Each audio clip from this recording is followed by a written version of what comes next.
নমস্কার বন্ধুরা, আজকে ছিল আমাদের পুরুলিয়া ভিজিটের দ্বিতীয় দিন। আর এখন ঘড়িতে বাজে সকাল 8টা। তো এখন থেকে সবাইকে সাথে নিয়ে আজকে ব্লগটি স্টার্ট করছি। আর এখন কিন্তু স্নান ট্যান সেরে আমরা একেবারে রেডি হয়ে বাসে উঠে পড়েছি। একবারে এখান থেকে আমরা রাত্রেবেলা আজকে রওনা দেবো বাড়ির উদ্দেশ্যে। তার জন্য আমরা কিন্তু হোটেল থেকে রুমটাও ছেড়ে দিয়েছি, একবারে আমাদের লাগেজ ট্যাগেজ নিয়ে সব বাসে তুলে নিয়েছি। আর এখান থেকে সারাদিন ঘোরাঘুরি করে রাত্রেবেলা ফিরবো, মানে রাত্রিবেলা গাড়ি ছাড়বে এখান থেকে। আর এখন দেখো চলে এসেছি। তো এখানে জঙ্গলটা এত ভালো লাগছিল দেখতে, পুরো চিরসবুজ অরণ্য মানে ঘেরা, এত ভালো লাগছিল। আর এখানে নাকি নাগ দেবতারা বাস করে। তো ওনাদের কথা মতো যে আমাদের ধারে যাওয়ার নিষেধ ছিল, যে ধারে কাছে যেও না, এমনি দূর থেকে দেখো। তো ওখান থেকে ভিডিও করে নিয়েছি। আর যেহেতু পাখি পাহাড়টা অনেক বড়, তো আমাদের পক্ষে ঘোরা সম্ভব না। আর সব কিছু দেখানোর জন্য আমরা একটা গাইড নিয়ে নিয়েছিলাম। তো উনি সমস্ত কিছু সম্পর্কে আমাদেরকে জানাচ্ছিল যে এটাতে এই হয়েছে, ওটাতে ওই হয়, ওটাতে ওখানে এত বছর আগে তৈরি হয়েছে। তো সমস্ত কিছু উনি থাকাতে অনেকটাই সুবিধা হয়েছে। প্রত্যেকটা জিনিস উনি দেখিয়ে দেখিয়ে বলছে যে কোনটা কবে তৈরি হয়েছিল, কিসের জন্য কি হয়েছে, সমস্ত কিছু। আর আমরা কিন্তু গাইডের সাথেই যাচ্ছি। পুরুলিয়ার অযোধ্যা পাহাড়ের কোলে মুড়াবুড়ো পাহাড়ের গায়ে খোদাই করা অজস্র পাখির ভাস্কর্য নিয়ে গড়ে ওঠা পাখি পাহাড় এক শিল্প ও ইচ্ছাশক্তির গল্প। 1994 সালে শিল্পী চিত্তদের পরিকল্পনায় ও স্থানীয় মানুষের সহায়তায় এই রুক্ষ পাহাড়ের পাথর কেটে হাজার হাজার উড়ন্ত পাখির প্রতিকৃতি তৈরি করা হয়েছে, যা বাংলার অন্যতম অনন্য পর্যটন কেন্দ্র হিসেবে পরিচিত। শিল্পী বিশ্বাস করতেন পাখি ওড়ার মধ্যে অদ্ভুত ছন্দ ও মুক্তির আনন্দ আছে। পাহাড়ের কঠিন পাথরে তিনি চেয়েছেন ভালোবাসার প্রতীক ফুটিয়ে তুলতে। কলকাতা থেকে শিল্পী চিত্তদের দূরদর্শিতা এবং স্থানীয় আদিবাসীদের মানুষদের কঠোর পরিশ্রমে আজকের এই অসাধারণ পাখি পাহাড় পর্যটকদের মুগ্ধ করে আসছে, যা সংবাদ প্রতিদিনের মাধ্যমে জানা গেছে। আর এখন কিন্তু আমাদের তোলা হচ্ছিল গ্রুপ ছবি। তো আমাদের যে গ্রুপগুলো গেছিলাম, তো সবাই একসাথে, মেয়েদের একটা গ্রুপ হয়েছিল আর ছেলেদের জন্য একটা গ্রুপ হয়েছিল। আর বাচ্চাগুলোকে নিয়ে একসাথে ফটোশ্যুট করা হচ্ছিল। আর এখানে ছিলাম আমি আমার দিদির সাথে, একটু ভিডিও বানিয়ে নিচ্ছিলাম। তো ও আমাকে কয়েকটা ছবি তুলে দিয়েছিল। আর আমি তো একা তুলতে পারছিলাম না, তো সেজন্য ও আমাকে অনেকগুলো তুলে দিয়েছিল। তারপরে আমরা দুজনে একসাথে বসে বসে একটু ভিডিও বানিয়ে নিচ্ছিলাম।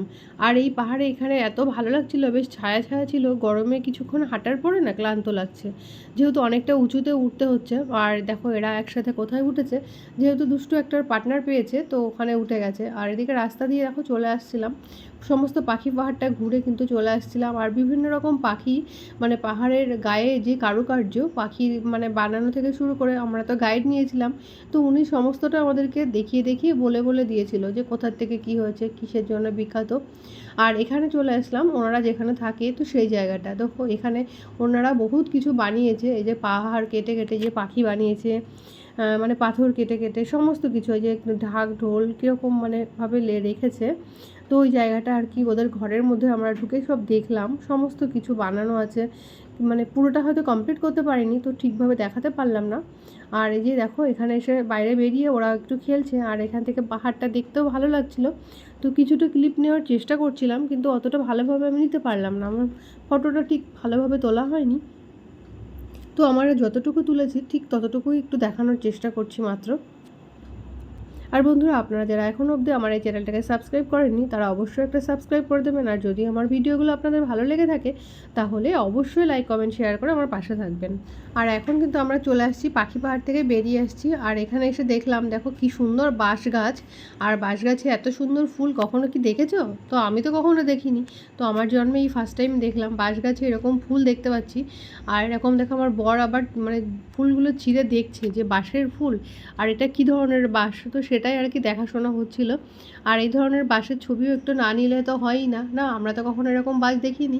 আর এরকম ঝাঁক ধরে মানে এরকমভাবে থোকায় থোকায় বাঁশের ফুল হয়ে রয়েছে, তো সেটা আমাদের কাছে নতুনত্ব। তো নতুন কিছু আর কি দেখলাম, এটাই আর কি ভালো লাগছিলো। আর বাঁশের ফুলটাও কিছুটা নিয়ে আসলাম, তো সবাইকে দেখাতে পারবো যে বাঁশ গাছের ফুল। আর দেখলাম ওখানে পলাশ ফুলও বিক্রি হচ্ছিল, তো পলাশ ফুলের মালা ওরা গাঁথছিল, আর আমরাও দেখছিলাম সেগুলো। আর দেখলাম একটা কি মহুয়া ফল, মানে এরকম ধরনের কিছু রস, ওইগুলো খেলে একটু নেশা টাইপের হয়, তো ওইগুলোই আর কি দেখছিলাম। তো ওরাই আর কি দোকান দিয়েছিল এখানে কিছু খাবার দাবার, জল, আর কি ছোলা মাখা, কেক, বিস্কিট, যে যেটা খেয়ে পারে। তো আমরা ওখান থেকে কিছুটা নিয়েছিলাম ছোলা মাখা। চা তো আমরা চা খাইনি, ওখানে থেকে একটু ছোলা মাখা খেলাম, দুষ্টুকে একটু বিস্কিট টিস্কিট কেক টেক কিনে দিলাম। তো দেওয়ার পরে দেখো এই যে নিয়ে এসেছিলো আমাদের একটা পলাশ ফুলের ডাল ভেঙে আনা হয়েছিল, ভীষণ বড় দেখে। তো আমরা ওইটা বাড়িতে নিয়ে আসবো, কিন্তু ফুল তো না শুকিয়ে যায়, আনতে আনতে তো আর ভালো থাকে না।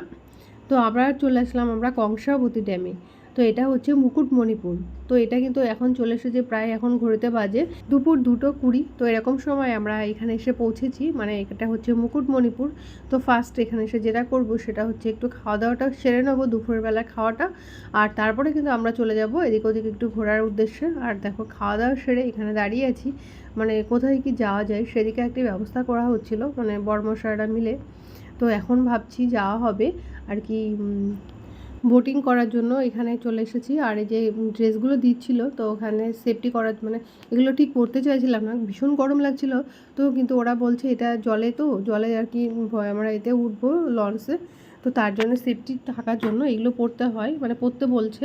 তো তার জন্য টিকিটও নিয়েছে আর সবাই পরেও নিয়েছে, আর আমরাও পরে নিলাম। আর এখন ওই পাশটা ঘুরে দেখব। তো এখন যাচ্ছি, চলো। তো এখানে এসে বেশ ভালোই লাগছে, যেহেতু আগে কখনো আমার মুকুটমণিপুর আসা হয়নি। আর এই সময়টা কিন্তু ভীষণ গরম, একদম দুপুরের টাইম, ঝাই ঝাই রৌদ্র। আর কি পরিমাণে যে গরম লাগছে, তো তার জন্য একটু ঠান্ডা ফান্ডা কিছু কিনে নিচ্ছিলাম, মানে যেমন ধরো ঠান্ডা জল, লিমকা, এরকম খাবার, জলজিরা, এইসবগুলো নিয়ে আমরা কিন্তু উঠছিলাম ওই যে। আর এখন চলে আসছে যে স্টিমারে নাকি কী বলে এটাকে ভাবছি।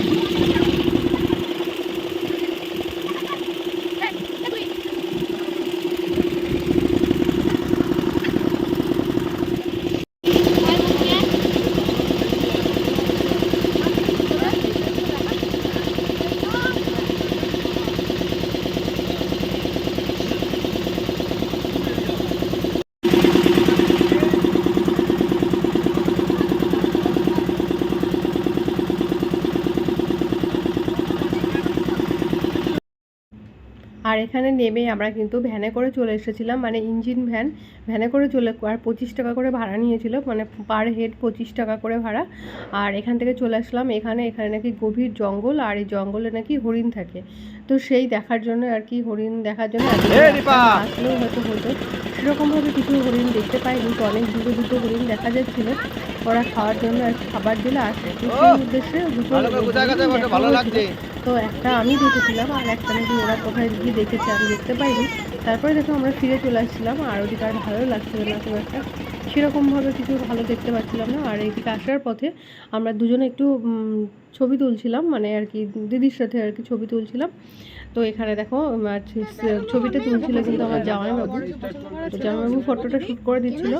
আর প্রথমে দিকে তুলতে চাইছিলাম না, মানে ক্লান্ত আসছিলো সারাদিন, সেই সকালবেলা 8টায় বেরিয়েছি, আর সারাদিন প্রচুর ধকল হয়েছে, তো নিতে পারছিলাম না, ভালো লাগছিল না। মাথা মানে মাথা থেকে যন্ত্রণা হচ্ছিলো, মানে বলছে যে 8 ঘন্টা তো এসেছো ফটোগুলো ফটো। আর একদম দেখো আমরা বসে আছি একদম শেষ প্রান্তে, এখানে বেশ ভালো লাগছিলো, যেহেতু পেছনের সাইডটা পুরো জল, ক্যাপশনটা অনেকটা ভালো করে নিতে পারিনি, যতটুকু পেরেছি চেষ্টা করছিলাম নেওয়ার আর কি। আর এই যে দেখো নেমেও যাচ্ছি, এখন চলে এসেছে আমাদের নামার জায়গা। আর এই যে আমার ছেলেকে নিয়ে একটু ফটো তুলছিলাম। তোমরা কি এখানে এসেছো কখনো? তো তোমাদের এই জায়গাটা কেমন লেগেছে অবশ্যই জানিও, যদি এসে থাকো তাহলে অবশ্যই জানিও।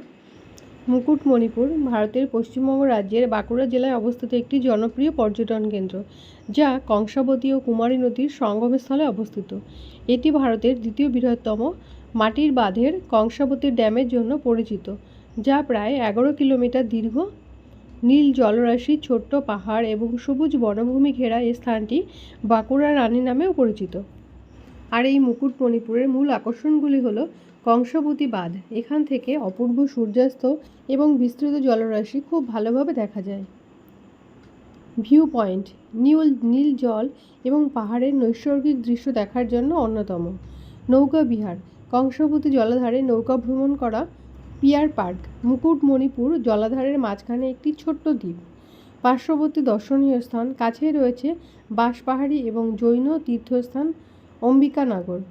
আর এখন আমরা চলে এসেছি কালী মন্দিরে। তো এখানে একটা মায়ের মন্দির আছে, তো একটু দর্শন করে গেলাম আর একটু প্রণামও করে নিলাম। আর ওদিকে যাচ্ছি আরও একটু আরও একটু সুন্দর কালী মন্দির আছে, তো সেটাই দেখার জন্য এখন যাচ্ছি রাস্তা ধরে। আর এই রাস্তা ধরে নিজেরা হেঁটে হেঁটেই যাচ্ছি। আর আগে যাচ্ছে আমার কর্তামশাই, তারপরে যাচ্ছে আমরা। আর এই যে দেখো এখানে একটা বড় পাহাড় আছে, এই পাহাড়ে এখন একটু উঠবো। তো কর্তামশাইয়ের পায়ে ব্যথা হয়ে গেছে, উঠতে চাইছে না, তো আমি ছেলেকে নিয়ে উঠে যাচ্ছি। তো এখানে একটা মায়ের মন্দির আছে, মায়ের মন্দিরটাকেও দর্শন করব। আর কি সুন্দর করে দেখো পাহাড়টাকে কালার করা, বেশ ভালো লাগছিলো দেখতে। তো এখানে একটু ফটোশ্যুট করব। তো আমার ছেলে তো আগেই উঠে গেছে আর আমিও তারপরে উঠছি, পরপর সাথে আছি। দুটি নদীর সঙ্গমস্থলে অবস্থিত এই স্থানটি সবুজে মোড়া রঙ্গমতী নদীর তীরে তার মালার মতো আকৃতির বাঁধের জন্য বিখ্যাত।